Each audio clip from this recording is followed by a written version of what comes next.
Rise with pledge. Pledge allegiance to the flag of the United States of America and to the republic for which it stands, one nation, under God, indivisible, with liberty and justice for all. And good morning.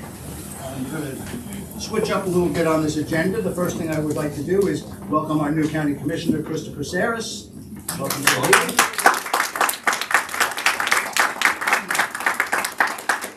And before we go on any further, I just need to amend the agenda where under old business, we need to add a number 4, which is a motion to adopt resolution number 23-45, which is the tax levy and appropriation resolution. So we'll just have that added, and then we'll go to public comments and questions concerning today's agenda. I'll make a motion to amend it.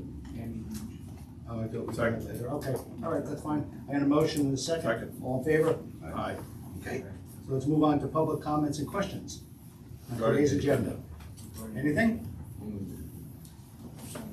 In the back, yep. Please identify yourself just for the people. Good morning, commissioners and the people. My name is Christina Vigo with a K. I am just touching down on some of these things. I just have one question and comment. Within the agenda, it is mentioned that there was nothing known about mismanagement. I was wondering, for public record's sake, is the emails provided on the Pike County Commissioner website correct? You're confusing me.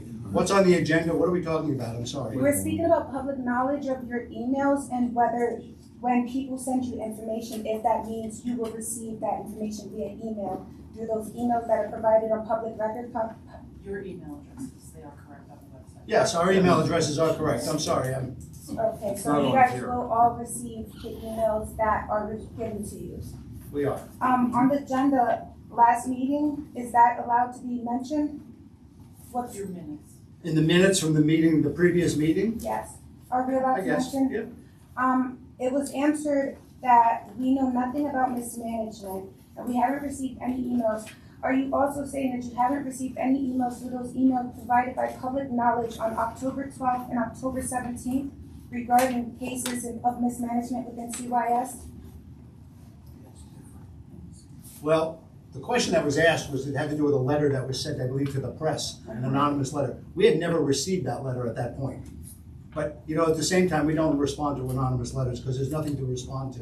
Okay, but okay. you would respond to emails that do have send back email addresses, like VigoChristina7@gmail.com on October 12th and 17th. If people send us emails that have to do with children and youth services, we direct them to our solicitor and to children and youth, because a lot of that is confidential information that we don't feel is appropriate for us to be talking in the public about. So if you have a concern with what's going on in children and youth, I would suggest that you ask to meet with our solicitor or whoever it is, that however your case is being dealt with. But that's really sensitive issues that go on up there. So yeah, we do get the emails, but, Okay, but we don't always respond because, again, it's private information. And we don't have the information. We're not privy to all of the stuff upstairs. We're not privy to see it. But We you're don't- not allowed to pay for it? Absolutely, we have to pay for it. Children and youth services are paid for by the state, but the confidential information upstairs is just that, confidential, not for us as county commissioners to go upstairs and rifle through the files to see what's going on. Understood. Okay. A personal question for myself then, who would I reach out to for the accountability of how the funds are being spent in CYS and also whether they are funding crimes or not? Well, you'd have to direct that to, if there's crimes, you Yes, should go to the DA. to the DA. Heard. Yeah. Thank you very much, Okay. commissioners. Anyone else? Yep. Your name, please? Tammy O'Brien, and for the record, it's about the COIS and the current funding that's about to be approved. As far as my experience in understanding people in this county and my own personal experience, there is a great deal of mismanagement. There's a great deal of fraud. There is a big problem.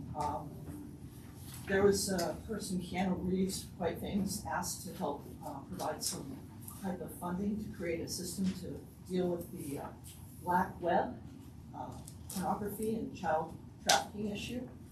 And one of the comments he made towards the 30-minute mark on his congressional testimony was that a full 88% of girls that found in child trafficking in the state of California had timed out of foster care. And he said, we need to do better.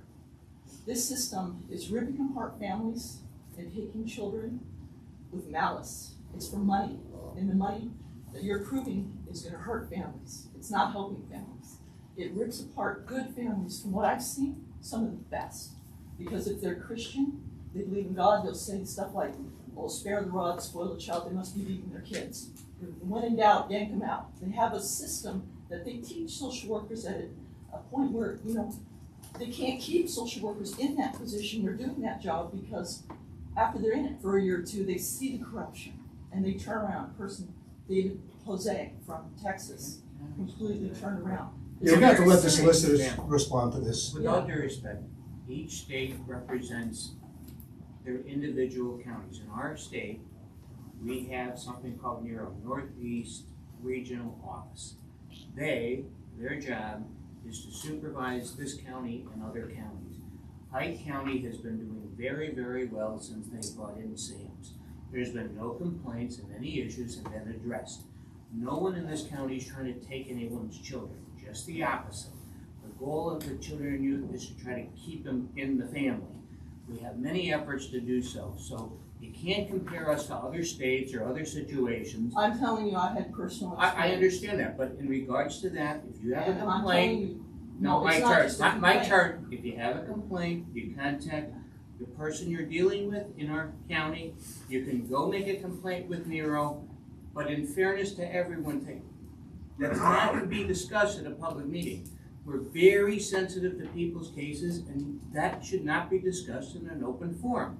This is a cloak of confidentiality to protect the social workers from what they're doing. Ma'am, it's not, no, if you have an issue, you deal with the person you're working with, you can go on their supervisor, you can go to the individual that runs And the they don't SAM. even answer your calls. They Well, don't answer your ma'am, calls. my experience is I disagree with you, but okay. But again, I'm giving you the remedies, and if you're still not happy with the county, I'm telling you, you can contact NERO, you can make a complaint to them, and they're the ones that control the county. You Okay? can make a complaint in a circle, but your name is never on the docket. It's your children's names on the docket. They're not even names, numbers on the The docket. way it works in the system in Pike County and every county in the state is the case caption is initials because it relates to the children. You as the parent, if that's the situation, you're notified of the hearings, and Pike County in the state now allows you to have counsel paid by us. Yeah, by the same company that pays the No, ma'am, CPS not the lawyer same against the company. No, children ma'am, it's against- paid by the court. You pitch So- the children against the parents in the first No, court ma'am, we meeting. everybody gets the right to be represented. The children It's have a not- there's representative, no they have a representative. It's guardian. public protection. Ma'am, this isn't not regards to public as regards to the agenda. I understand you may not like the system, but by your comments, you're seeing that you have representation, the children have representation, the children even have a guardian. So if you're not happy with the The results, guardian that never talks. ma'am, please stop. You can discuss it later with children and youth. Thank you Okay, very one much, last ma'am. comment. Just a statement from Senator Nancy Schaefer, the late Senator Nancy Schaefer of Georgia. Ma'am, you're not It's- I'm discussing, just saying, it's just a you're comment not she made. discussing our state. You're not Oh, so in because it's a Georgia. different state, well, I'm just And saying, different as a policies senator, and she procedures. said, cut their Matt, funding, Matt, cut their Matt, funding. Cannot compel Matt, their speech. Matt, You don't. ma'am, Yeah, I- Not related Matt. to the public comment on the agenda, Matt, so don't tell me It the is on rules. the agenda. No, it's not. It Ma'am, is, please That's it's why have it's it- so on three the times on the Not agenda. on this topic. County and Children Youth Ma'am. Services for Act one She forty-eight. has That's a her First Friday Amendment night. right to speak her Matt, mind. please do me a favor. You're not on the agenda. You didn't raise your hand. CYS Stop is trying on the Ma'am, agenda. She has for right that to- topic. Not for that topic. She Anything It else, is this ma'am? topic, it's about It's money. about money, ma'am, You not have- about okay, representation and attorney. time out, Please time have a out, seat. time out. You have the address for NERO? Here's what you need to do. You need to file a complaint with Northeastern Regional Organization, where, as Tom is saying, they're the ones that oversee our CYS. All of the topics that you're bringing up, file a complaint with them, they will bring it to us and we can do it. We're not gonna discuss cases of children that are being held. These are court decisions, by the way, also. I'll let these attorneys, but lawyers and that do that. They determine how these children are placed, and I'm sure it's done through evidence. But if you need not. to, well, that's your opinion. So you need to bring That's right. It's you have right. to take it to Nero, okay? And they will bring it to us. People complain to Nero at different times, and we get the letters. And then they want answers to those complaints, correct? Right. That's how the system works. But for us to just answer these questions, I know you have an opinion about the way the system has worked, and maybe you're right, I don't know. But until we hear from Nero about how the whole state system is run, The only way to cut off the feet of this beast that's eating good families is to cut their funding, stop giving them the money, steal people's children. okay. One more. If I could add one more statement, I would just like to add, I always believe, and as a parent, just as you said, it's a hard job for these children and youth workers. It's a hard job for parents, and to already have some type of eye watching us and picking apart every move we make, or even stalking and harassing. My thing is, shouldn't these meetings be proactive rather than waiting till someone of a higher, if you hold these meetings to hear what we the people have to say, wouldn't we want to find a solution here rather than telling them and passing the buck and telling them to go elsewhere to a higher thing so they can bring it back to you, and then all in the same breath while telling the reporters in front of the people that you are not receiving letters? As far as complaints are concerned with certain cases, we are not going to sit here and discuss those. You have a complaint about a system that is handling, I don't know whether it's your case or whoever's case it is, I don't really want to know who it is. But if that's the case, that's the personal stuff that we don't really get into, setting the protocol of how the system is run. That is set by the state. We're just here to operate the system. If you have a complaint about a way a child is treated, or way a family is treated in the system, there is procedures, right? And it's through Nero. I'm sorry, but that's the way the system works. No, I can't fix this here. You can bring me the complaint, we're gonna send it to them anyway. Exactly, and I completely Okay. understand and respect that. I just wanted to let you know where my thinking is coming. It's just, you guys are motioning and, you are allowing and denying funds to go to where they are. The word of the day should be considered laundering, which is putting funds in something that's not being used for that, but in another thing. So that's where I'm here for, the whistleblowing. I understand you guys cannot move or control how agents run within their business, but as far as you putting the money in their pockets to make those moves, that's where I came to you guys. I acknowledge your positions in the office and in the branch of our government, and that's why we come to you, because we're hoping that maybe checking those funds and saying, listen, I'm giving this to you for this, and we want to make sure that you guys are spending these things appropriately and not will. I've seen some numbers here, and I know for me, a penalization, especially of our Constitution, is being punished for something that we're exercising, which is allowed within our Constitution. So if I was looked at or deemed as odd for reading scripture to my children during a lunch period, they then court ordered me a psychological evaluation, which was a penalization of my freedom to exercise, and that cost you guys $6,500. The reason I accepted help from CYS was because I was asking for help as a single mother for repairs to my home. I just want to let you guys know where those funds that you are allowing, what they ended up going You to. cannot get into A particular facts on your penalization case, of the please. American citizen's freedom, and that's all, and that's where there is a chance you guys can come in. So But should we that- stop all the funding to CYS until your case No, is settled? I don't believe that. I know Well, for myself, I personally believe that we look and clean our hands of any blood and wrongfulness that is being done against our Constitution as parents. That's all. Okay. Anything else on a different topic on the agenda? Yes, you should stop all funding. Motion to approve the November 15th. No, we have to go to a motion to approve the December 6, 2023 agenda with the added number 4. Motion. Second. Motion to second. Any questions? All in favor? Aye. Motion to approve the November 15th, 2023 meeting minutes. Motion. Second. Motion to second. Any questions? All in favor? Aye. Motion to approve the November 22nd, 2023 conference minutes. Motion. Second. Motion is second. Any questions? All in favor? Aye. Motion to approve approve payment of general funds, county bills in the amount of $218,782.97. Motion. Second. Motion is second. All in favor? Aye. Motion to approve payment from the bridge repair in the amount of $30,854.29. Motion. Second. Motion is second. All in favor? Aye. Motion to approve payment from the debt service in the amount of $1,500. Motion. Second. Motion is second. Any questions? All in favor? Aye. Motion to approve the exoneration as presented by Gina Rios, Tax Claim Bureau Director, for property control number 040013872. Motion. Second. Motion is second. Any questions? All in favor? Aye. We want to go to Penn State? Yeah. Okay, so we're gonna jump a little bit so that we can get people moving, because I know Penn State has a luncheon they're preparing. So we're gonna move to new business and a motion to adopt resolution number 23-44, 100 years of extension in Pike County. Motion. Second. Motion is second. All in favor? Aye. And I will read resolution number 2344, 100 years of extension in Pike County, December 2023. Whereas on May 8, 1914, the Smith-Lever Act was passed that funded cooperative extension at land-grant universities, and on December 14, 1923, the first meeting of the Pike County Agricultural Extension Association was held. Whereas although the name of the organization changed throughout the years, the basic mission of improving lives, communities, and businesses through science-based education has remained the same for the last 100 years.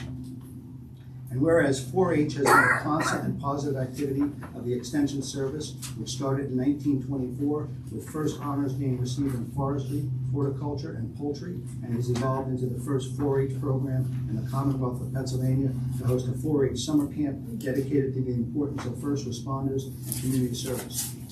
Whereas increasing resources and expertise provided in conjunction with Penn State University and the Penn State College of Agricultural Sciences educational programs, technology support, and program management have made Penn State Extension in Pike County an invaluable resource and partner in the continued development as a resource for science-based education, which includes resources on private water systems, youth development, home horticulture, forestry, food service, food safety, water quality, invasive species, and pollinators for residents of Pike County.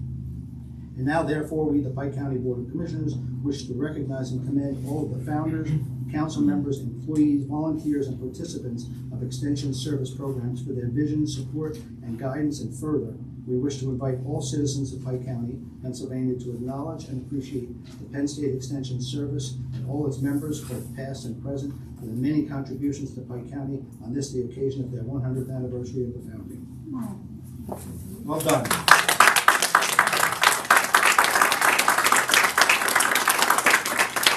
So I will be honest and tell you, I forgot to put on my Penn State tie today. So being a Penn State alumni, I am very proud of what Penn State Extension does. You know, and just to name a few things, because for the longest while, I think the extension has always been the best kept secret in Pike County. And I know that the staff and everyone involved has gotten to be a lot better about getting out there into the public. You know, to name a few projects, you look at the gardens in front of the courthouse, that is all the master gardeners. You look at the beautiful memorial up at the Blooming Grove Trooper Barracks, that's all of the Penn State master gardeners. You look at what 4-H has done and their involvement in public safety with recruitment and retention for people to become EMTs, water resources. Peter is a wealth of knowledge on that. When we look at the schools, we look at strengthening families, which was a program that was brought in through 4-H and through Penn State Cooperative. So, you know, they need to be commended for what they do, and thank you very much, and you make me proud.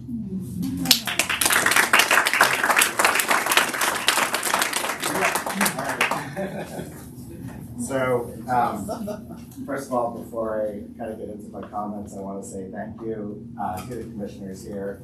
I guess I would also say past, present, and future as well. And I'm going to steal a line from Wendell Kay, former commissioner in Wayne County, who said something to me when we were celebrating our 100th anniversary of extension in Wayne County, probably about 4 years ago, it was in 2019. And he said, for any organization to last 100 years, they have to be doing something right. They're doing something well. And, you know, when I think about that, and I think about, you know, when we talk about celebrating the 100th anniversary, and we're even looking at, you know, who do we invite to celebrate this, and we're bringing up past employees, past commissioners, past volunteers, and people that have, over those years, have led to the support and the continuation of Penn State Extension in Pike County. It's amazing when you see that list and you see the people that have been impacted, by the work Penn State Extension does, and it's very important. So, thank you to the commissioners here. They've been very, very supportive over these years, and in my 6 years out of the 100, with Penn State Extension. It's been great to work with this group, and really, like Matt said, the best kept secret. We don't want to be the best kept secret anymore. We want to be the worst kept secret. We want people to know who we are and what we do within the county. And it's a testament to some members in the room here, and I'd like to recognize them as well. We have our master gardeners who are here, and Matt had mentioned a couple of those projects, so thank you to Sue and her group. So.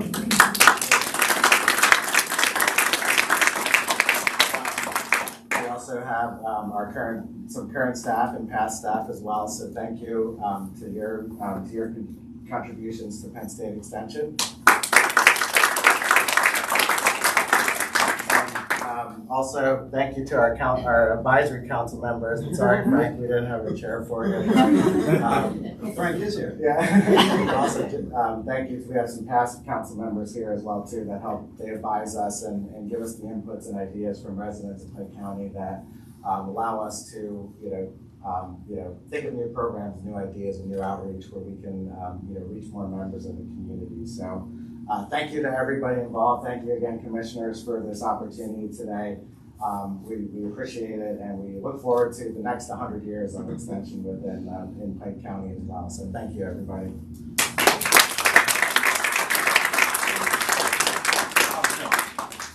So for the record, Stephen Alessi, Client Relation Manager with Penn State Extension in Pike County. Thank you, Steve. Thanks for your hard work. Thank you. Yep, and you guys, I know you have a lunch. You can stay. I'm not telling you have to leave, but that's why we know you had things you need to prepare over there. So whatever you want to do. If you want to exit, yeah,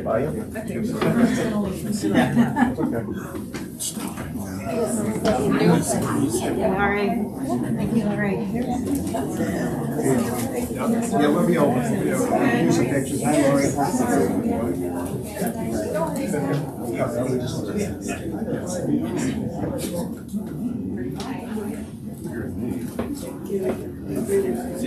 Yeah, you as well.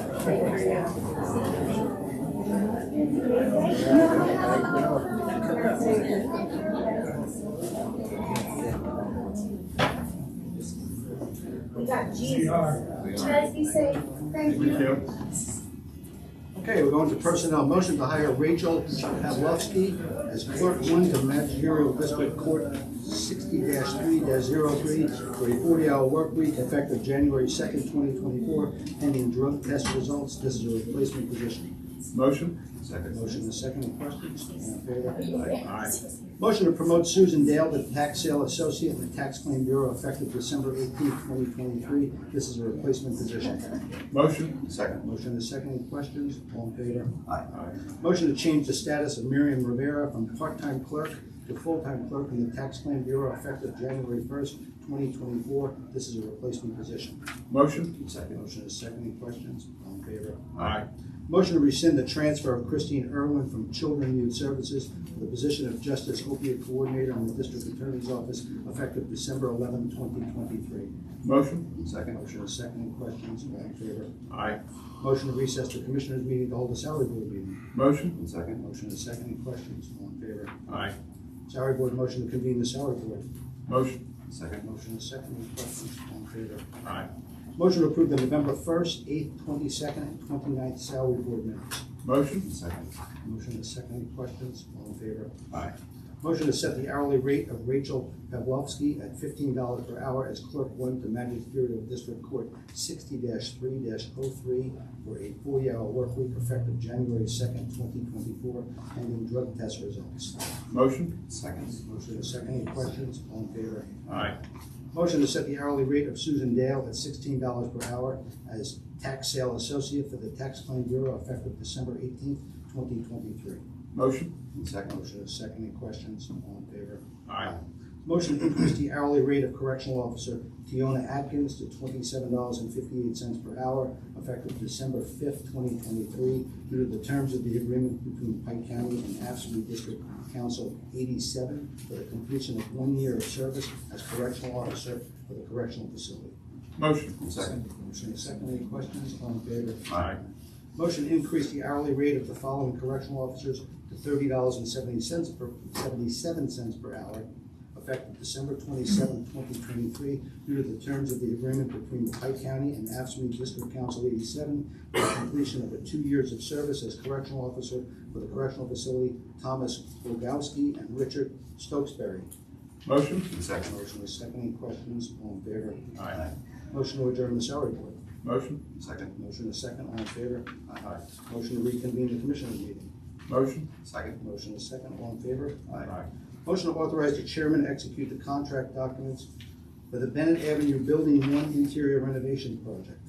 Motion. Second. Motion is second. Any questions? All in favor? Aye.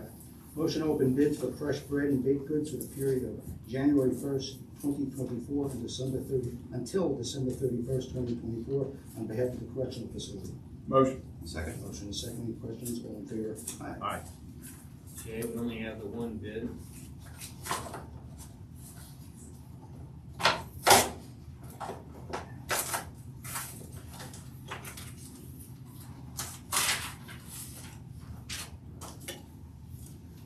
And it's from.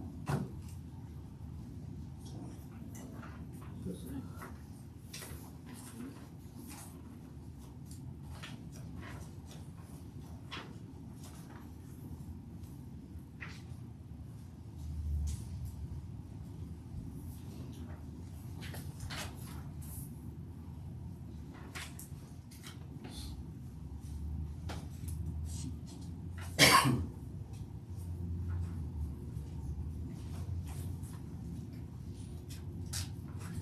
Well, they gave me the bid done, but I didn't see the amount.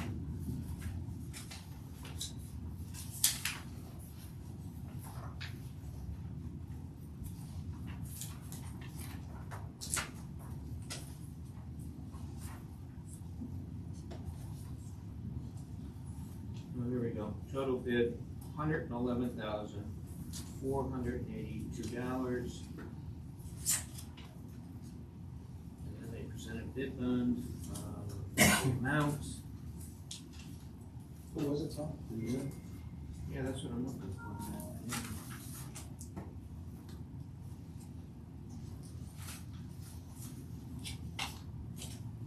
It's a funny thing I'm looking for. It has the lady's name who made the bid, but I don't see the company.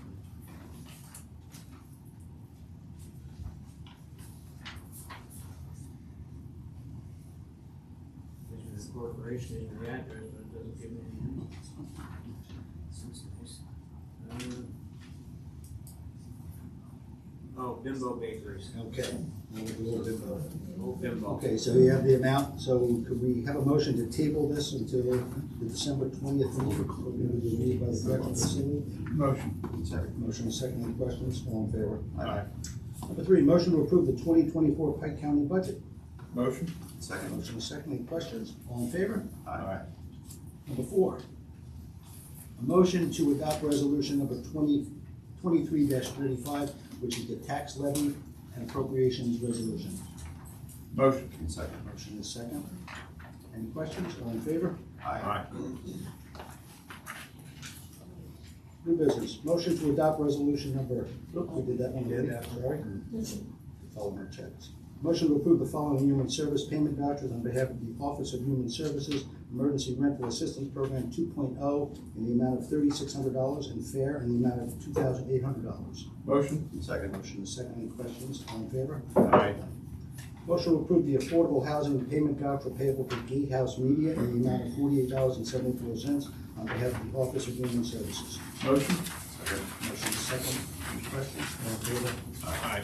Motion to approve the affordable housing payment voucher payable to Delaware Run Associates in the amount of $2,204 on behalf of the Office of Human Services. Motion. Second. Motion is second. Any questions? All in favor? Aye.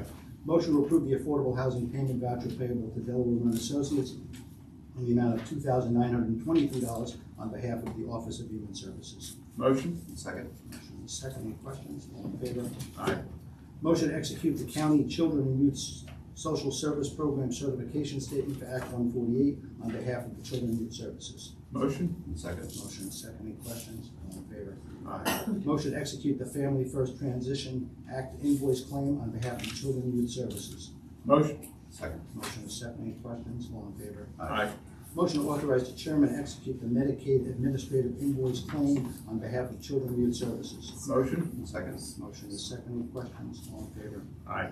Motion to authorize the chairman to execute the Shared Housing and Resource Exchange Program Share Intergovernmental Agreement between the Commonwealth of Pennsylvania, acting through the Department of Aging and the County of Pike on behalf of the Area Agency on Aging. Motion. Second. Motion is second. Any questions? All in favor? Aye.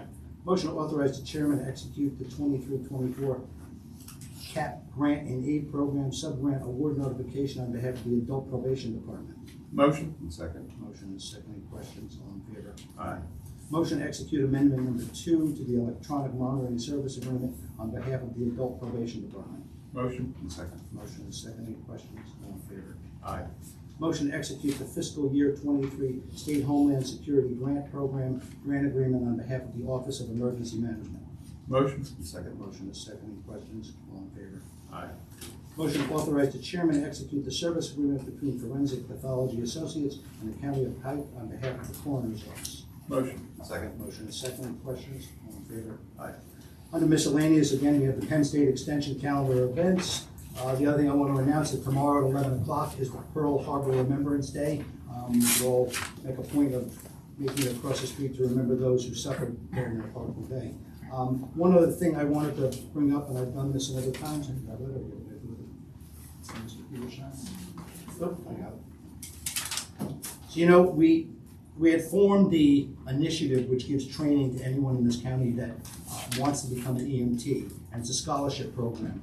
Anybody who applies through a local fire service or an ambulance service will get free training to become an EMT.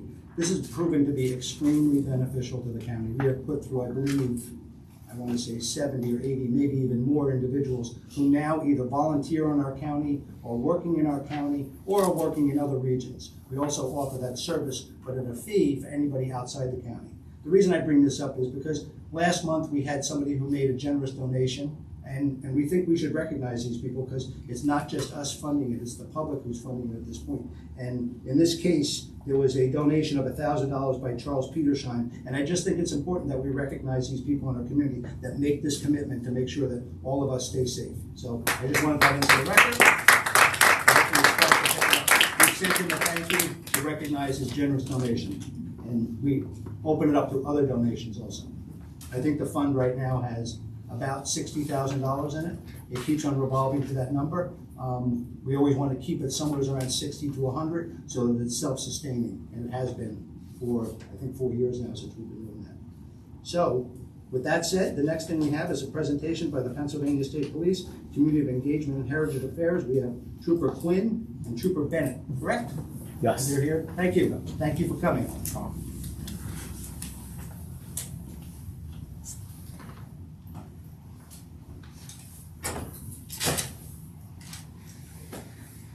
Good morning, everyone. Thank you for having us. Again, my name is Trooper Tristan Bennett, Trooper Jessica Quinn, with the Pennsylvania State Police Heritage Affairs Section, part of our Office of Community Engagement. Just here to tell you a little bit about what our section does, the role that we play across the Commonwealth. Our section, our primary function with the Heritage Affairs Section in Pennsylvania State Police is to monitor and respond to hate and bias-related incidents throughout the state.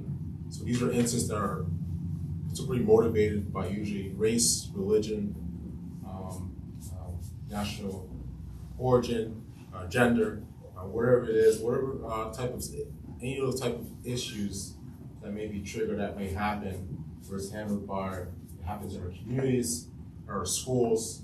We'll come out and assist with that investigation, that situation, not in a way to overtake the investigation itself, but just to add as a resource to the victims, community members, to the police departments, to schools, whoever it is, just to give some insight based on what we've done and the partnerships that we've built with community leaders around the state, and just facilitating a better relationship with us, with the police.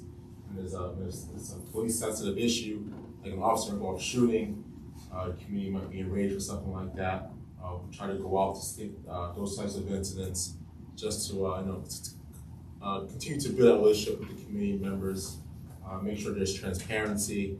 Obviously, when there's incidences such as, we've also handled, for example, Tree of Life Synagogue shooting in East Pittsburgh, Anton Rose Jr. shooting in East Pittsburgh. In that particular case, 70-year-old black man was shot in the back during the course of a police traffic stop, which resulted in community outrage.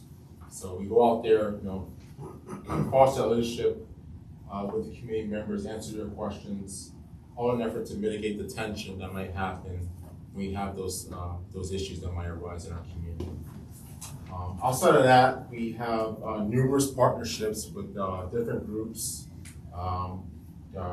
NAACP, National Executive in Black Law Enforcement, various leaderships. We meet several times during the year in our interagency task force, and we have these meetings every so often, just tackling issues that might be happening in our state, around the country, that might be affecting us here also at home.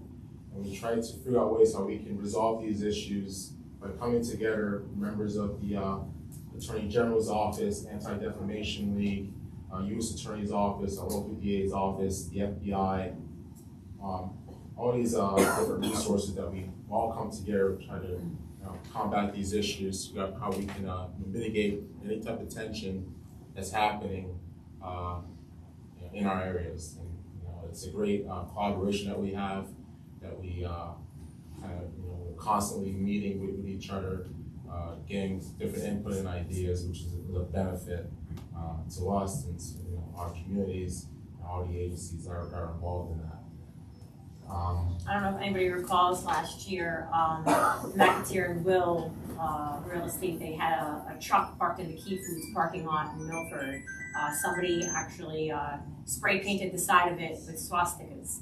So obviously that was our coverage area for the state police, but it was Blooming Grove.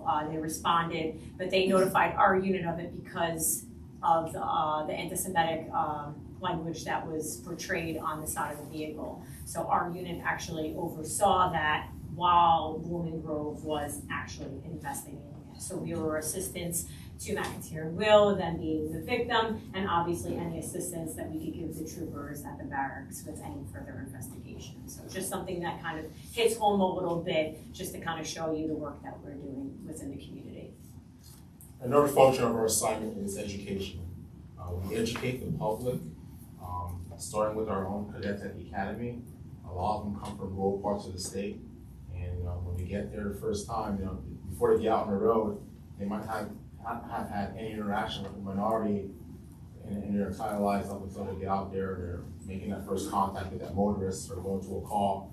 So we educate on various topics of racial profiling awareness, cultural diversity awareness. Those two is what we give to our cadets at the academy.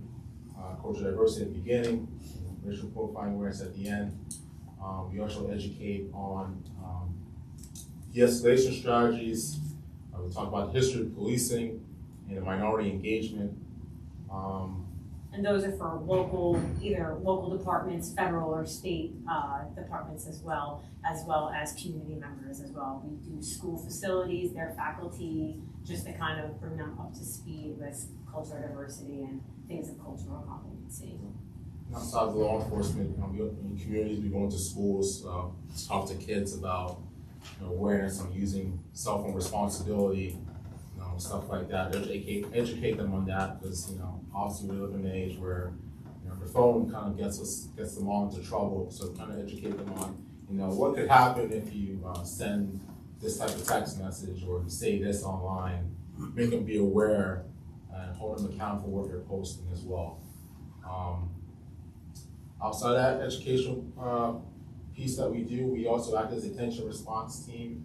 Like I said, to those acts of civil tension within our communities, there's a protest going through your town, it may cause a stir in the community. We may come out to that, monitor it, try to have that dialogue again with the community members, dialogue with the group that's maybe coming through, just to maybe address any concerns that may be happening within the community as well. Our main priority is the safety of the community members, the property obviously within the community, and the people that are protesting, because it's their right to protest. We just want everything to be safe and sound, logically so.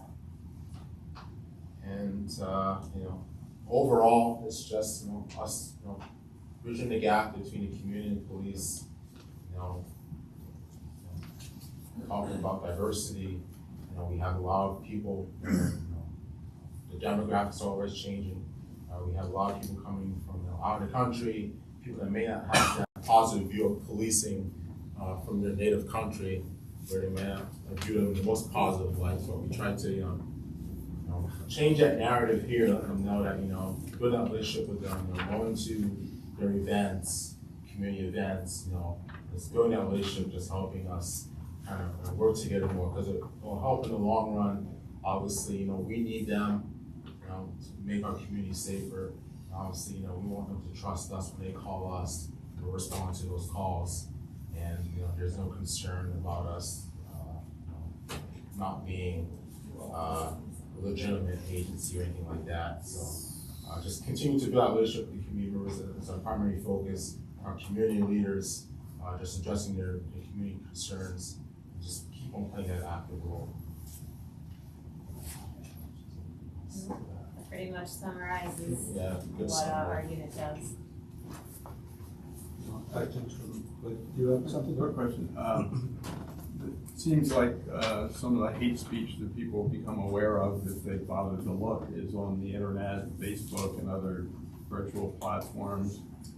I was under the impression that to some extent the state police you can kind of monitor that to possibly see if there is a problem developing that might turn violent, for example. Is that something that your group does or is involved in at all? That's not our group, Okay. like our unit per se. We do have intel. Unfortunately, we can't give No, out I that understand. information, I asked you for obviously, numbers. you know what I mean? And Right. then everyone would know all the secrets, but it is being monitored. We do have intel that is their sole purpose is to monitor what's being put out there, and they're constantly updating the departments in that area of the information that they're discovering. So that's being disseminated to the local police Yes. or the barracks in Blooming Grove, for example, if it was a Pike County issue.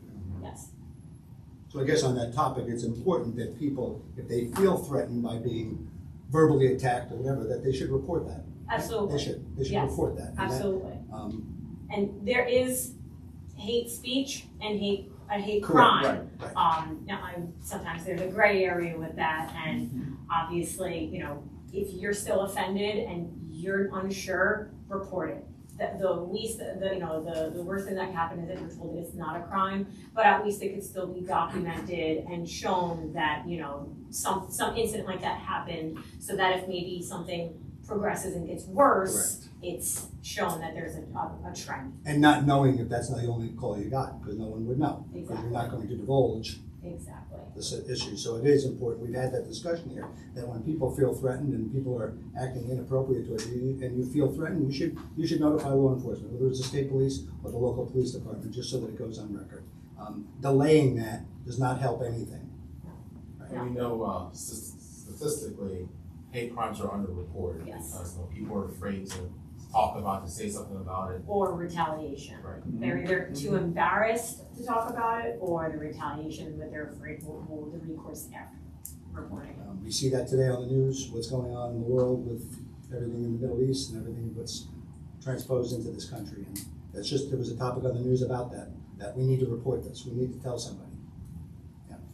And if you know somebody Yeah. as a friend, they tell you that something happened, you can report things on behalf of somebody else. Okay. Okay. Good point. So people, you can report it. the department can reach out to that person, and if the person, after speaking to authorities, says, okay, but I still don't feel comfortable, then that's fine, but you can, kind of start the legwork for a friend or a family member if you've heard that something has happened.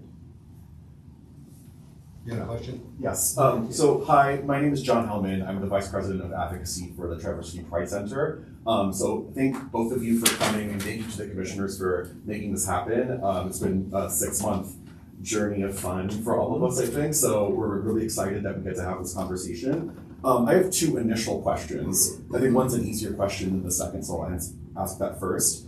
So currently in Pennsylvania state law, sexual orientation, gender expression, and gender identity are not protected under hate crime legislation. Does that pose any kind of barrier to the role that you play when you're investigating these kinds of things? And then, yeah, I'll wait for the question. Until, Okay. Yeah, go ahead. Well, it does create a barrier. It does, but federally it is covered. Sexual orientation. So what we can always do is we can always reach out to the FBI and refer them, hey, this is the incident that transpired. So many times, it's like hot potatoes. Sometimes the state, we kick it over to the FBI, or the FBI has something and it's more appropriate that we handle it, and they kick it to us. So, it all depends, but just because it's not covered by state doesn't mean that it can't be charged. There are ways that we still manage to do so. And those crimes are never going to be ignored just because they're not covered by our state statutes. We're definitely going to refer federally. We're going to follow up on that. On a good note, it is on the table to be passed for the state that sexual orientation will be covered, but it's a waiting game. That state senate doesn't want to do anything.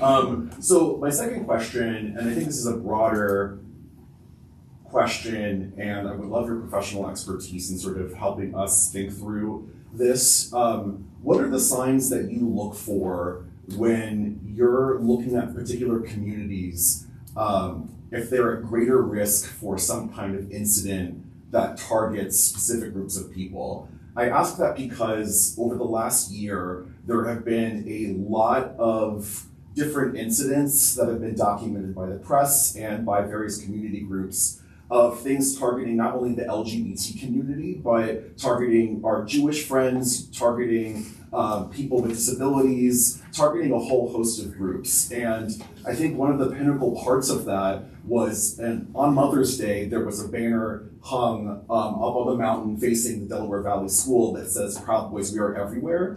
And there is a growing but very, very small faction of right-wing organizers that are embracing things like Moms for Liberty, the Proud Boys, the Oath Keepers, that all have very stated anti-LGBT, anti-immigrant, anti-Jew, anti-basically every sort of minority population. They're very active here, and some of them are in this room. So what sign do you look for that raises red flags for, oh no, violence is about to happen, or some kind of escalation can happen, and what do we do about that? I think it starts by obviously just as officers, just paying attention to the communities that we serve. Where it's watching out for signs of graffiti, hate messages, stuff like that being spray painted, those messages being put out there. When it comes to the contacts that we make with community members, the stuff that they tell, the information they give us, that's good information that we can give to our intel, and that just works with our partnership with providing that information to all our intelligence officers, disseminating that federally. They can look into that, monitor the situation, but just continuing effort just to be able to have that communication with the community members, what's going on, so we can be aware of it. We can track maybe who might be involved. Rest of our intel operations, the people that we have on the ground are aware of maybe who could be doing this stuff. But overall, our intelligence plays a big role in that, as far as letting us know about what's going on, and making local agencies know about what's going on as well. So that's always constant, whether it's online, people talking about it, wherever it is. Somehow we try to pay attention to that, keep track of it. I don't know if that answers. If there's any sort of, like I said, any sort of threat to any group, community, anything of that nature, when our intel finds that out, we disperse that information immediately. That's not something that we just hold on to kind of make our own snowball out of it to then do something about it. We immediately let the appropriate community or people know of an incident that we believe is going to happen, and then we counter it, then we act on it. But obviously, letting people know is our main priority is That's spreads helpful. faster. Thank you. Do you have contact information Yes, or business we cards? do. Because I'm also a drag queen, and I get called a groomer or a pedophile on social media every single day, even though that is what straight relatives of child victims are responsible for, not drag queens. So I would love to get your contact information so I could screenshot and send that to people. Thank you. Ma'am, right back. Yeah. Thank you. Just state your name for her so she has. Okay. Thank you. I'm Jean Seltzer. I'm president of the Jewish Fellowship of Hemlock Farms. And I want to thank you for being here today, and the commissioners as well for bringing up this very important topic.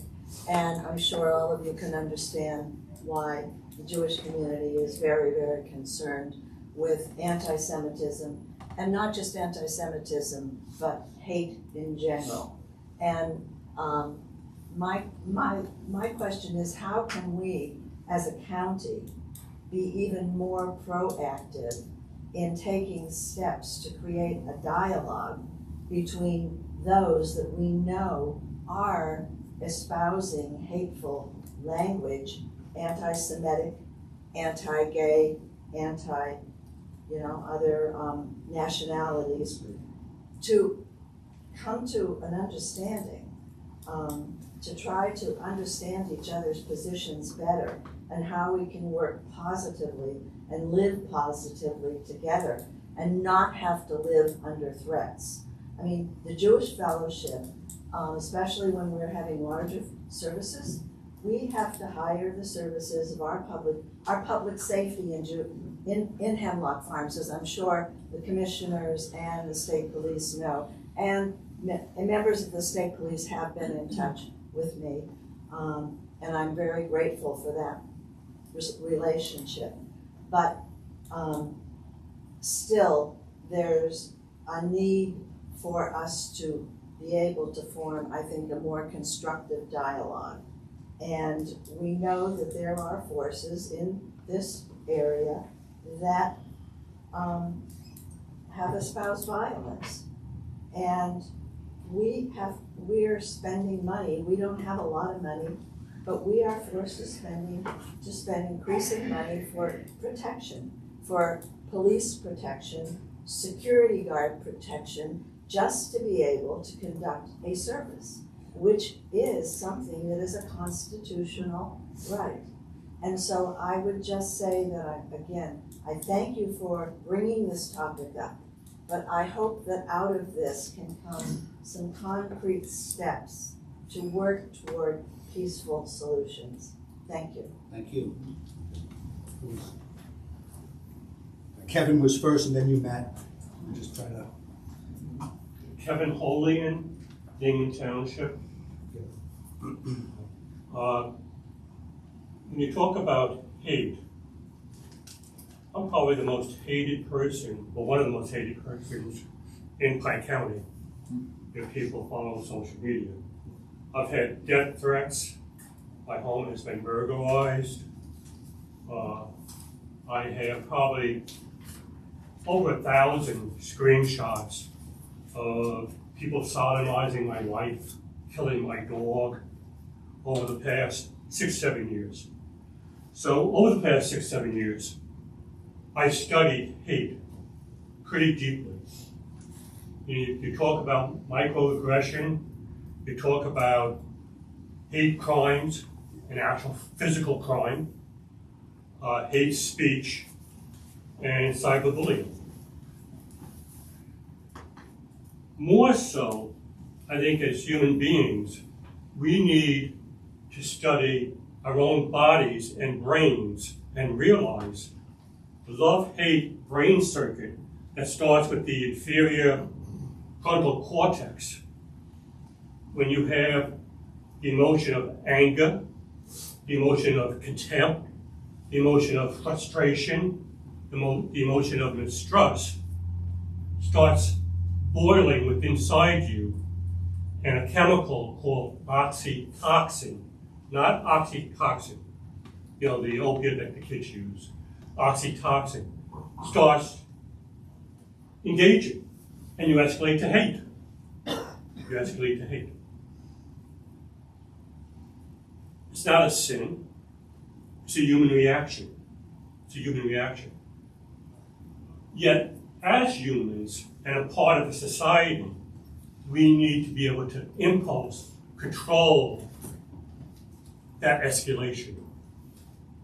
And I believe in Pike County, as well as other rural settings across the country, the social economic part of which the community engagement group within the PSP looks at is an initial catalyst for some of our current LGBTQA issues, some of our biases against certain religions or certain races.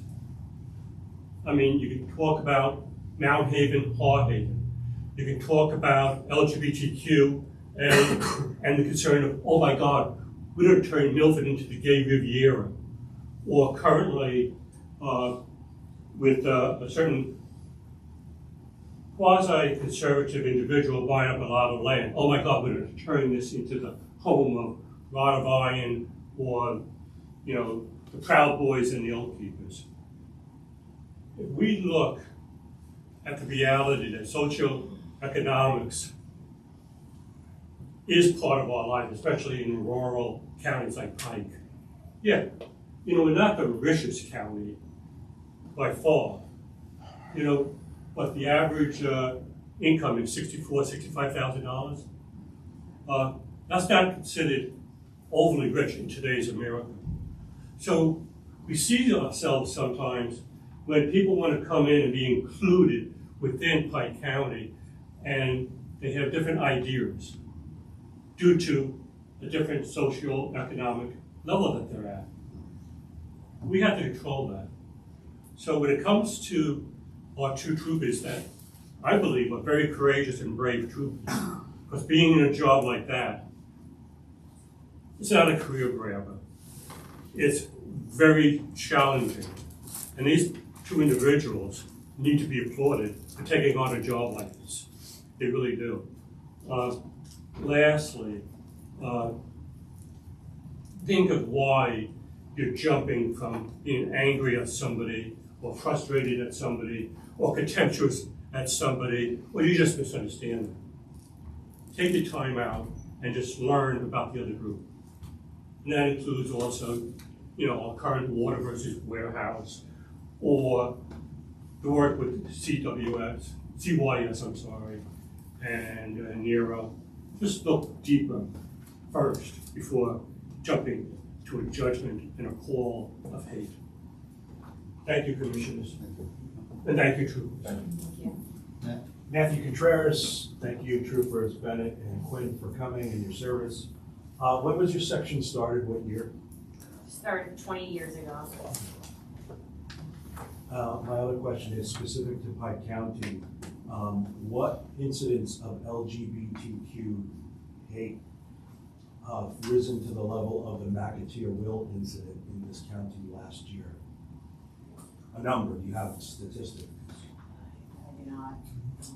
3, 2, 10, 20, 30, 50, give me a ballpark. I would say maybe since that incident, we've had 5. That specifically deal with Pike County and Pike County. LGBTQ. Oh, well, the McAteer and Will one was anti-Semitic. No, I know, I'm saying that rose to that level of LGBTQ incidents in Pike County. So let me posit something. You're struggling to find the answer, so I'm assuming it's not a lot. I wouldn't say it's not a lot, but I just don't have the number. You don't have a number? Yeah. You don't have a ballpark number of it? I do not. No. How many incidents of violence that meet the McAteer Will standard involve Christian conservative groups or Christian churches You have a ballpark I number? wouldn't be able to give a ballpark number on that either. No, sir. Could you have those numbers for our commissioners here at some point?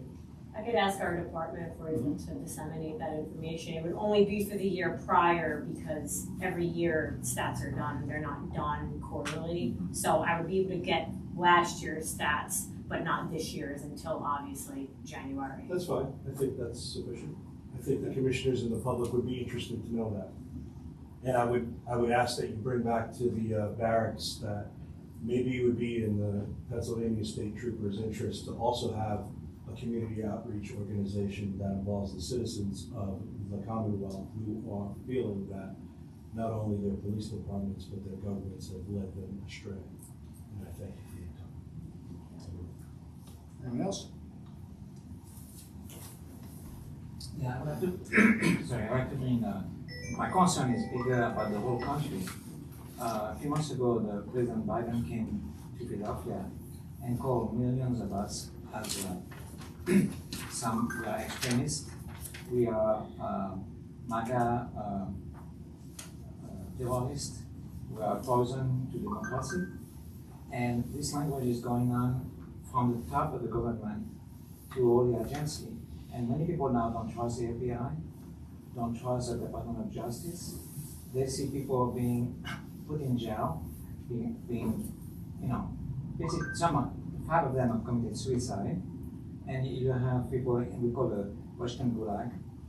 And we see the FBI investigating, the Catholic traditionalists or the school board meeting. So now, even in Pike County, if somebody just have an opinion, like there are two genders and men and women are for marriage, you are called an extremist, which means you are completely off. You are called a far right, which means you are totalitarian or you are some kind of fascist, or you are a bigot, which means you are a racist.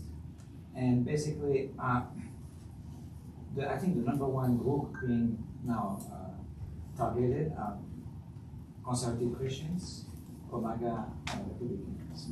And this, because people don't take it on themselves and don't really complain, but this is really the major issue. So when you have government agency making hate speech 8 crimes, and you have the own government, how can you do your job? Because we're showing example. It's not the state. Anyway, that was my point. Thank you. Anyone else? Just to touch on that, obviously, I can't speak on behalf of the president, but obviously the Pennsylvania State Police we serve everyone without any consideration of the political affiliations, your class, color, wherever it is. We're here to serve everyone. I didn't sign up for this job just to cater to one specific group. So we all are professional agency, men and women. I work with the Pennsylvania State Police. We don't. There's no bias in the work that we do. We serve everyone equally, with the same respect, and I can assure you that's what we're committed to. Hi, I wasn't going to speak. I just like to listen. My name is Sophia Petzels, and I'm just chiming in on this because my concern is, first of all, I love this county. I'm from New York originally, I'm an immigrant to this country, and I grew up in New York City in a melting pot. And I've been involved with politics since I was a little child, and I was mostly a Democrat my entire life. And I've marched with Democrats and Republicans and against apartheid and for women's rights growing up. This was me. This was me growing up. And my concern these days in this community and all over the country is that a lot of people are fostering opinions about each other that I have never seen before, and that may be based on some truth or some truths or some exaggerations. And I'd like to point to one of them about religion. I've seen even in our local newspapers, people labeling each other of a certain church or whatnot. My experience is that when you talk to Christians, if you talk to 20 Christians, they'll come from 20 churches. And I still see this here. And I'm concerned that people are being mislabeled here very often, simply for caring for their children and what's going on in the schools. And I'm speaking to someone who has a gay child, and I don't mean to bring that up because I don't like to talk about these things publicly, but I feel I have to, that the people that are on both sides, when you talk to people on both sides, we are missing something here. We're missing the fact that people are trying to protect children from early on sexualization, not a particular sex, in my opinion, just sexuality, and they're being labeled for gathering and to try to not allow certain things to happen in elementary school discussions. And that's wrong, because parents try to do their best no matter where they come from, no matter what background they're from. I personally grew up as a grandchild from genocide myself. And we had to deal with labels for being Christian. Millions were killed in Turkey. My grandparents escaped that. And my concern is that the labeling and the forced things on young children, when people are just trying to raise their children and protect their children at the same time, is what's creating groups, and the gossip around groups is wrong too. Because yes, every child should be protected. Nobody should be thinking about suicide, but the labeling and the gossip and the finger pointing has just got to stop. And I'm hopeful that can happen if people talk to each other more. And that's my biggest concern, because if we don't start talking to each other more and we don't start respecting each other despite rumors, the rumors are only going to take over, and we're not going to get anything done. And I'm coming from New York, where I grew up in a multicultural society, like most of us in this room have. We know that the labeling and finger pointing doesn't work. It doesn't bring people together. It doesn't bring plans to fruition. So I'm hopeful that people start realizing that we are more the same than different, and that we focus on that going forward. Thank you. Thank you. Someone else? Okay. Thank you very much. Thank you very much.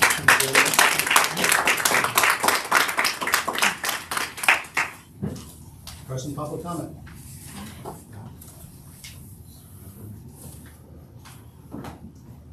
Matthew Contreras. So let's get a few things clear from the outset. So the First Amendment protects speech, and the public has a right to come to the commissioners' meeting and speak their mind, regardless of what they say, unless they are threatening violence to either yourselves or to the community. So when this woman is speaking about CYS, she has a right to say whatever she likes. And you don't have a right to compel her speech or to tell her what she's allowed to say or not allowed to say. If she wants to talk about her case specifically in public, that is, no, you're wrong. That is her decision to make. You do not have to answer her questions. You don't have to speak about the case specifically, but you have to listen to what she has to say. The time and the place is the only thing that you're allowed to determine at this meeting for public comment. You are not allowed to compel people's First Amendment speech, period, end of story. So she's not here right now, but I'm going to ask the same question she asked because you didn't answer it. for the record, did you receive her email on whatever date she wanted to know about? Because that was the question. She wanted to know when did you receive her email? She didn't want you to talk about it or elaborate about it. She simply asked you the question, did you receive my email for the record? Because I want the public to know and I want a record of it. And that's what she asked. So if you don't have the answer right now publicly, could you please get it to either her or the rest of the public so the public will know that you're receiving emails through those email addresses, which is exactly the point she was trying to make. So do you have that answer now? Are you going to get it to us in the future? We did receive an email. Okay. Thank you very much for answering the question, Mr. Smallsley. I really appreciate that. Thank you very much. The second thing is, this meeting is for the public. It is not for you to grandstand or to introduce special pet projects that you want the public to Yes, think it is. that. No, it's not. Actually, it's not, Matt. But I'm glad you let the public know that. Thank you for letting them know again that this is for you to grandstand and let everybody think that Listen, everything. listen, This is public comment. Okay. Could you explain public comment to him, please? I can adjourn it. You can adjourn it. Go ahead. You can stand here by yourself. Could you explain public comment? No, listen, the two of you have your moments. You get This is not about him. you asked, This is stop. not about him. You asked my question. Go ahead. The answer is, you're wrong about the lady's comments. Let me finish. Go ahead. I'm listening. Go ahead. In regards to the beginning of the meeting, her questions can only relate to what's on the agenda. She went beyond that. Now, if she wanted to ask that same question, and others, if that's her choice, she could ask them what they want. As solicitor for the county, and also part of Children and Youth Protect Us, if she goes too far because of children's rights, etc., I would probably have stopped her, but she didn't. As far as your comments about this is for the public, no, sir. It's for the public to listen. It's for the public to see how the commissioners act and what they vote upon, but they can also raise issues and address things and, for example, ambulance and other events and give up public information. It's not just motion and vote, and your comments are, again, wrong. You can, at public comment, make your statements, but they too, during the meeting, can have on the agenda issues they want to raise, and as you call it, grandstanding. They or any elected official can do that at a meeting. I never suggested otherwise. You just did. I did not suggest otherwise. I said that's all they wanted to discuss. No, I disagree. Yes, that's you different. can disagree. Guess what? Matt, It's your opinion. Matt, Do me a favor during my public comment. I'm answering don't your comment. You've answered it. You've answered it. Go on with the rest of your You done comments. now? I am done. Good. Go on with So your do me a comments. favor during my public comment, unless I ask a question, or if they ask a question, do us a favor. Don't try and compel our speech. Go ahead, Fred. Thank Come you. on. Talk about grandstanding. What's your next comment? So since they didn't want to read the tax raise, so I'll read it for everybody. That a per capita tax on persons be and in the same hereby levied on all persons subject to taxation for county purposes for the fiscal year 2024. That a tax be and the same and hereby levied on all personal property within the said county subject to taxation for county purposes for the fiscal year 2024. And that a hotel room rental tax be and in the same hereby levied on all considerations received by every operator of a hotel within the said county from every transaction of renting a room or rooms to accommodate transients for the first year 2024 at the rate of 3% of each consideration, and that a tax be and in the same hereby levied on all occupations within the said county subject to taxation for county purposes for this fiscal year 2024 as follows, and they give the list. So they want to tell you about the Penn State Extension and how great it is, and yes, the Penn State Extension does wonderful work, but they don't want to tell you that they're going to raise your taxes. And the first meeting, they brought it up, the very first meeting after their election, at the last commissioners meeting, they were all too willing to mention everything else except the fact that they were going to raise your taxes. And they don't want to talk about it, and they don't want me to talk about it at this meeting because it's embarrassing to them. It's not embarrassing. That's fine. That's fine. I believe you, Channel 13 did a report on this, didn't you? During the meeting. This is what I'm talking about, right? So, like, when I'm speaking, I'm not asking the question. I'm not asking him to comment on what I'm I talking can about. comment. If you when I want to wanna talk, comment. yeah, if you want, Yep, I if you will would like talk to, right over if you you all would you like want. to, if you would like to comment after I'm done speaking, by all Now, means. what's your next comment. question? What's your next question? I'm not asking This questions. is I'm our making a meeting, public not yours. comment. Okay, just continue I'm with making your public comment. comment. Continue. Okay, and for my friends in the LGBT community and my friends, my Democrat friends in these Jewish leagues, I would look to your own party because tens of thousands of Democrats are marching against Jewish causes in the streets of our country. We're not. I'm allowed to speak. No, you're not. whenever I would like. No, we're going to adjourn the meeting. Make a motion. No. Wait, you want to let him go? Go ahead. But you're embarrassing yourself. That's fine. So go ahead. I'm perfectly Just happy don't to talk insult about the whatever people I at this want. meeting. That's fine. No. I will discuss whatever I What's want your at next- a public. what's your next question? What's your next comment? I don't have a question. What's your next comment? Well, stop interrupting me and maybe you'll get it. Please continue. Thank you. The three of you should know better. You should be embarrassed because you know darn well that the public has a right to speak about whatever they would like to speak about. Your job as commissioner is to listen to the public and address their issues. And I expect better from you, certainly. And I think I expect better from Mr. Waldron as well. I don't expect better from you because I'm from this county. Stop with the personal attacks. I'm allowed. Not on the personal I attacks. am. No, you're not. Guess what? He's an elected official, Mr. Farley, and we are allowed to make comments about elected not officials. personal attacks. It's not a personal attack Continue to with say your comments. that he is not Continue doing with your what he comments, should or I be am going to doing. let him adjourn the meeting. Oh, you're gonna let him? Really? I don't have to ask him. I know you don't. Yes, but I'm trying to honor the commissioner's request. I'm trying to interact. I'll let Ms. Caceres make the comment she has to make, because I'm sure she agrees with me about public speech in the First Amendment.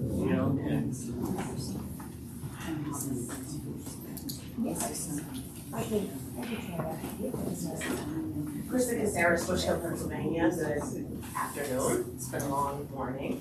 I do agree to a certain extent that there are First Amendment rights. However, I would recommend, if possible and if allowed by law, a time limit on comments, 3 minutes, 5 minutes, to make sure that anyone in this room that would like to comment has the opportunity to do so. We're not here at 5 o'clock.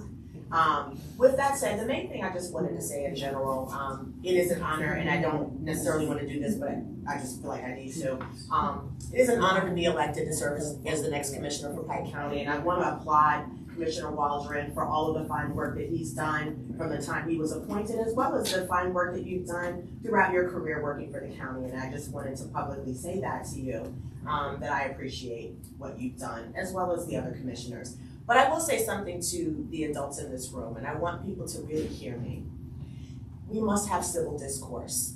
We cannot come into these spaces and conduct ourselves like we're at home in our own kitchen table. I understand passion, and believe me, there are a lot of things that have been said today that have sent me to another floor. But there's just a way to communicate. There's a way to say what you want to say, and everybody can have their say, and we all go home with our blood pressures at a normal level.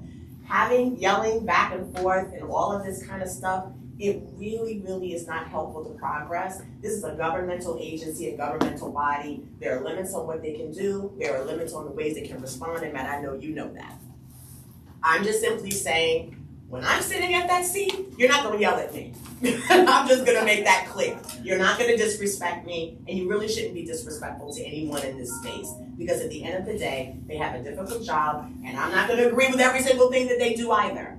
But they are adults, we're all adults, and we can have this type of disagreement and exchange, and you made your point, and it's fine. We have to be better to one another. We have to recognize the humanity in one another and find ways to talk about difficult conversations. I'm all about having task forces to deal with the issues that were brought up here. I'm all about having further conversations with you, because I do think some points that you raise are important, and I think that they're worthy, but we have to be better about the way we speak to one another, that's all.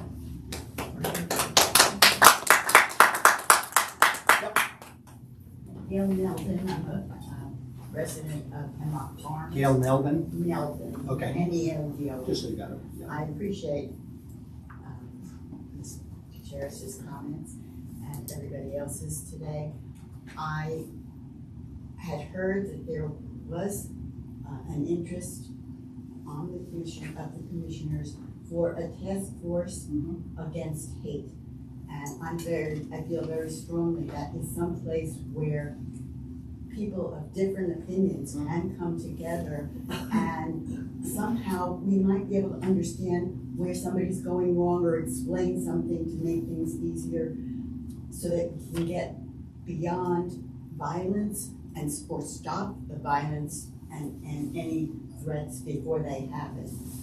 Is there in fact a motion to come or to create a task force against hate, or a human relations type of task force for the county? It sounds to me like that would be a great preemptive and proactive thing to do, and we would be in the forefront of counties if we did so. Thank We you. appreciate that, and while you were all speaking, I was making a list here of the very same thought process, because I was gonna ask you your contact information, Mrs. Seltzer, right? Yes. And that we put groups together, and this isn't necessarily just a county initiative, this is a community initiative, and just making a list of organizations, such as in this community, I know in Milford, there's something called Unity in the Community, there's Triversity that was here. There is a part to play in this, I think, with law enforcement, just so they can make everybody understand what their limitations are, but also what should be done. Because in my words, over this whole time that we've been discussing this, is that words matter. And what happens is people make disparaging comments about each other and other people act on them. And that's what's happening in this world, and we need to be aware of that, regardless of which church or whatever they come from. But I agree. And the other group was getting religious organizations together so that people can understand it. I don't know if we're going to get some of the real haters out there, and I don't even know who they are personally, but if you're going to get them at the meeting. But I think it's more important that we educate the community about this, that this is real in this county. And regardless of whether it's reported or whatever, perception is reality. If somebody feels threatened walking down the street for some small incident that occurred to them, then it needs to be at least made aware of. And that's what I was saying to the troopers about that if people feel threatened, whether it goes any further, whether it goes into a criminal action or whatever, but at least they know about it. But I think back to what you're saying, I think it is important that people get together and talk about what it is that they disagree on. I think the woman over here spoke about that, right? If we just sit down. So we will work on that, but I'm not going to say that this is going to be a county organization, meaning Pike County. I think it's going to be something that we can help formulate together. I'm not saying that but we're not going to be the people that are steering the whole thing. I think it's more important that the synagogues, the churches, Unity in the Community, Triversity, all of these people get together in one space and just talk. I think a lot of times conversation cures a lot of these things. And I will back that up with Matt. We talked about this. In fact, issues came up earlier this summer. We felt it was important to try and interact with the state police because we were aware of their involvement in trying to deal with these issues, and they did a great job of explaining what they can do. They can't also stop people from hating each other. They can try and educate. We became even more aware of things ourselves because of some stuff that came up earlier this year. I'm not going to be serving as commissioner, but I'm certainly willing to be involved in that task force. But I don't think the commissioners, including our new commissioner, should decide exactly who should be on that. They could be involved in it, and that would be great. I'm certainly willing to help coordinate that a little bit with because at least the office can help pass names around. Go ahead. I do think, though, that it is important that you lend your support. Absolutely. And by passing a motion that you are in favor of such a task force and you would facilitate such a task force. I think that's what I was trying to say. I'm sorry. One more, Kevin, then we'll get to you. Mrs. Seltzer. I just wanted to thank the lady down here who spoke about to everyone. We have so much more in common than we have differences. And I think it's very important, as Gail said, that we start talking to each other and coming to better understanding, I think, and focusing on what we have in common and trying to find ways to resolve differences, to be constructive about this, as opposed to becoming destructive. And I'll just tell you, the other community that needs to be involved in this is the community of the disabled. Yes, absolutely. Kevin? Yeah, Kevin Holling again from Dingman. Just to clear some of the air. I've had PTSD for the past 6 years. I had a stroke in 2020, all kind of related to hate and hate type issues. I know the DOJ statistics for Pike County. I don't need to share them here because I think any intelligent person or any willing person who wants to learn could go to DOJ and look up the county stats for any county. I think it's 3 or 4.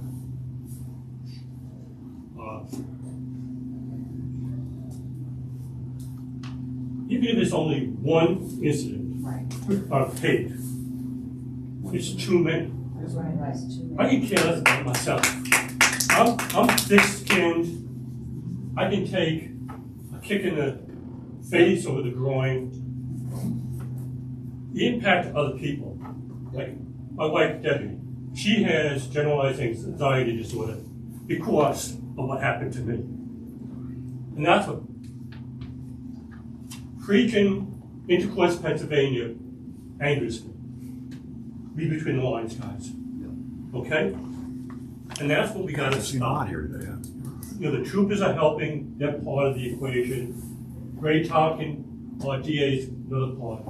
But these 3 guys, and Steve before Tony, and hopefully Krista, you after Tony, they've put up with a lot of stuff from a lot of us. I mean, I've emailed all 3 of them, or one at a time, over the past years. They've always been civil to me and respectful of me.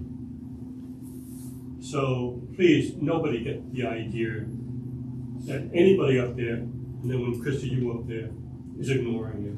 They're not. They're not. They're caring family people. And they also have families. So when you're attacking them, you're also attacking their children, their spouses, their legacies. So that type of garbage needs to stop, folks. It really does. Okay. If not, the next time we're coming in here, I'm going to kick butt. Quick question. We bump into a lot of reviews, surveys on hate in this county. Can you tell me, does hate exist in this county? And for the people that don't believe that it does, what do you say to them? No, I think there are people in this community that are feeling threatened. I don't think there's any doubt that there's hate in this community. I think that, Pike County would be unique in the entire globe then, if that was the case. So I think that's easy to say that it exists all over, in different formats and different amounts. Okay. Motion to adjourn? Motion. Okay. Thank you all.